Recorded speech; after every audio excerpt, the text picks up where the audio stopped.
Hace 150 millones de años Europa estaba sumergida bajo el mar de Tetis. En el fondo, conchas, caparazones y esqueletos de animales marinos se acumulan a lo largo de los siglos. Durante el Terciario, los plegamientos alpinos hacen emerger estos sedimentos calizos, que hoy forman la Sierra del Torcal.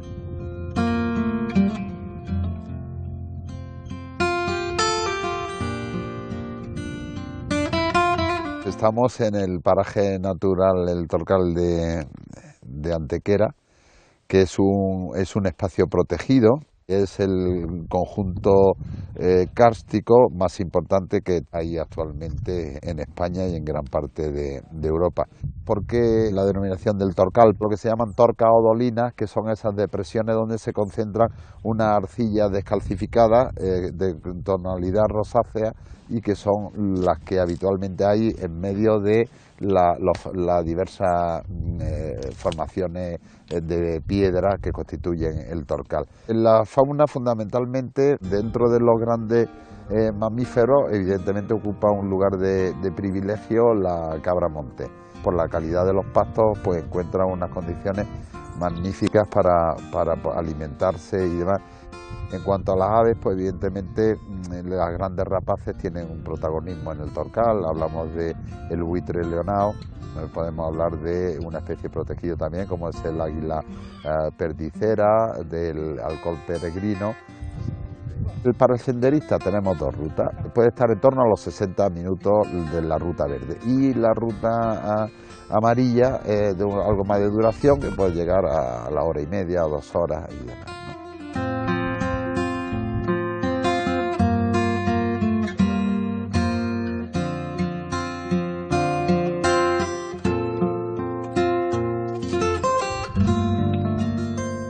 En Antequera se unen historia, cultura y naturaleza, un extenso patrimonio que hace que sus parajes naturales y monumentos sean acreedores al título de Patrimonio Mundial.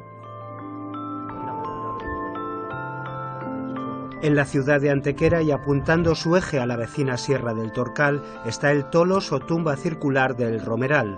El Torcal, junto a los dólmenes de Antequera y la Peña de los Enamorados, es candidato a formar parte del Patrimonio Mundial, un título que solo reciben algunos monumentos representativos por su originalidad. El conjunto arqueológico de los dólmenes de Antequera está formado por los dólmenes de Menga y de Viera y el tolos del Romeral. El tolos del Romeral dirige su mirada, el eje principal de la construcción, hacia la Sierra del Torcal, el lugar de los ancestros de estas comunidades, el lugar de las primeras comunidades agricultoras, pastoras y artesanas del Neolítico de nuestra zona. Los dólmenes de Menga y de Viera, los más antiguos, tienen orientaciones distintas. El dolmen de Viera se orienta, como el 99% de los megalitos de toda Europa y África, se orienta a la salida del sol en el equinoccio de otoño. Sin embargo, el dolmen de Menga tiene una orientación muy especial, muy excepcional, porque se orienta hacia un elemento del paisaje, como es la Peña de los Enamorados. Para su inclusión en la lista del Patrimonio Mundial hemos puesto sobre la mesa dos valores universales excepcionales. Por un lado, el de la monumentalidad de dos de ellos, la monumentalidad de Menga y del tolos del Romeral, así como las orientaciones excepcionales de ambos, en este caso con la dirección hacia objetivos terrestres.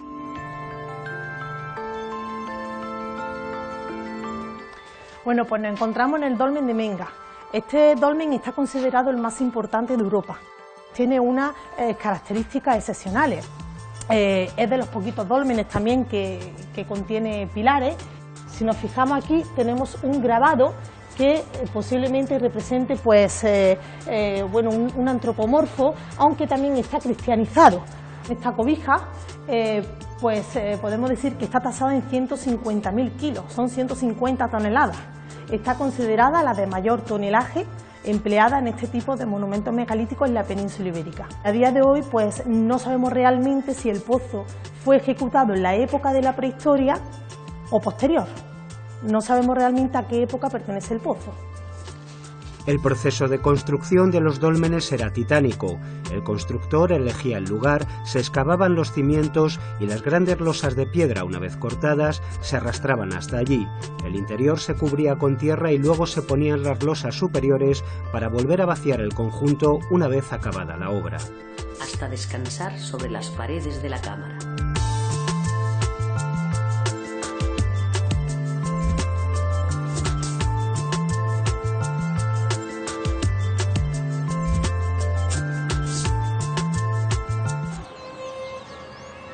Desde la prehistoria, la Peña de los Enamorados ha dado origen a numerosas leyendas. Toma su nombre de la más popular, que se remonta a la Reconquista. Cuenta el amor imposible entre la mora Taczona y el cristiano Tello, que perseguidos llegan a la cima de la peña. Las voces de los soldados retumbaron en la madrugada. Apresuramos el paso y subimos a lo más alto de aquella peña. Nos abrazamos. Y así, abrazados, saltamos al vacío. La Alcazaba, uno de los monumentos emblemáticos de Antequera, fue tomada a los árabes por el infante don Fernando, desde entonces de Antequera, el 16 de septiembre de 1410. De modo que mañana, antes que termine el día, entraremos y tomaremos la torre del homenaje, que salga el sol por Antequera y que sea lo que Dios quiera. La frase atribuida a Fernando de Antequera la recuerda esta inscripción en una fuente histórica, la del Toro, que también aparece en los cuentos de la Alhambra de Washington Irving.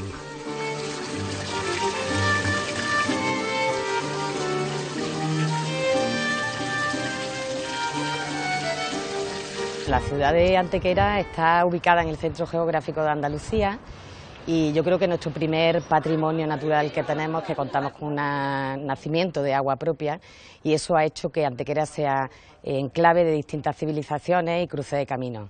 A la vista de los dólmenes prehistóricos, los romanos llaman a la ciudad que fundan aquí Anticaria, antigua.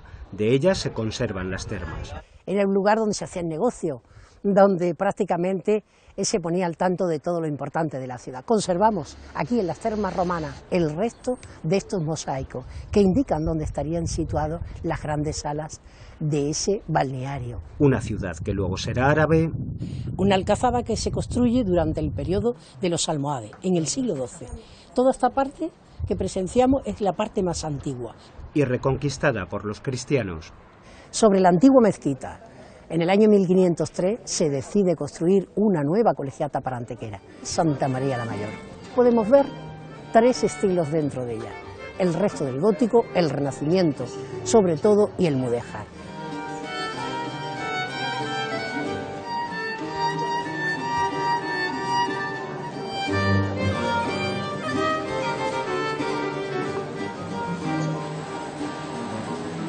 De ese rico pasado, la ciudad hereda también su industria alimentaria, como la del mantecado. 240.000 kilos produce esta fábrica para Navidad. Llevamos más de un siglo largo con la tradición del mantecado en Antequera. 3 ingredientes fundamentales, ¿no? Que sería la manteca de cerdo, la harina de trigo refinada y tostada y el azúcar molida. Junto a estos 3 ingredientes básicos, pues ya lo que vamos a aportar diferentes sabores. El más tradicional sería en Antequera sería el doble de canela. Hoy en día ya con las nuevas tecnologías, las páginas web y los pedidos online, pues estamos llegando con mantecado hasta Australia, Japón, Argentina, Centro Europa, a todos sitios, ¿no? El pan en forma de piquitos y molletes es deudor también de esta larga tradición. Aquí elaboramos piquitos de pan, piquitos artesanos y piquitos con salvado. Están hechos con harina de trigo, en el caso del salvado con salvado, margarina vegetal, sal, levadura.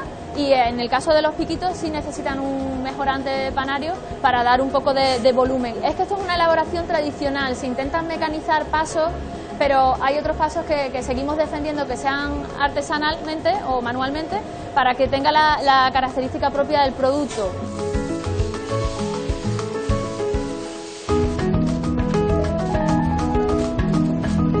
Mi abuelo Juan Paradas Pérez fue el que reinventó la receta del mollete actual, porque el mollete en Antequera tiene una larguísima tradición. Hay actas capitulares del siglo XVI y del siglo XVIII, donde ya se hablaba de molletes reales. Es un pan que no está ni es como el pan de molde, tan blando, ni tampoco es como el pan común de una baguette, es una cosa intermedia. Y caliente se presta a todo, a la carne, embutido, tortilla. En la cocina, Charo, junto a otros platos como la porra, similar al salmorejo, nos hace una sugerencia para el mollete. Un tartar de morcilla, la morcilla de Antequera. Nosotros le hemos puesto un poquito de manzana ácida y cebolla. La porra blanca es ajo, pan, aceite y un toque de un buen vinagre. La porra más conocida es la porra de tomate, que es la más moderna de todas, y la que hemos también recuperado ha sido la porra de naranja. El lomo de orza es sencillamente eso, una buena manteca y cinta de lomo y ajo. Lo fileteamos y lo presentamos. Y en busca de descanso volvemos a los paisajes que rodean el Torcal, una zona en la que abundan los alojamientos rurales. Finca del Río es una casa que está situada encima de una loma, está rodeada de olivos, está a la falda del paraje natural del Torcal. Las vistas son maravillosas, el estilo que hemos querido darle es un estilo andaluz, un estilo como el que había aquí antiguamente, el que tenían las casas, techos de madera, unos de madera vigas redondas, otros de madera entera, otros de cañizo. Actualmente la mayoría de las casas que hay en la zona están llevadas por mujeres. Con esto, ¿qué pasa? Que ayudamos un poco a la economía familiar. Y si el dicho habla de la salida del sol, no hay que perderse el ocaso, porque con la misma belleza que sale, se pone el sol por Antequera.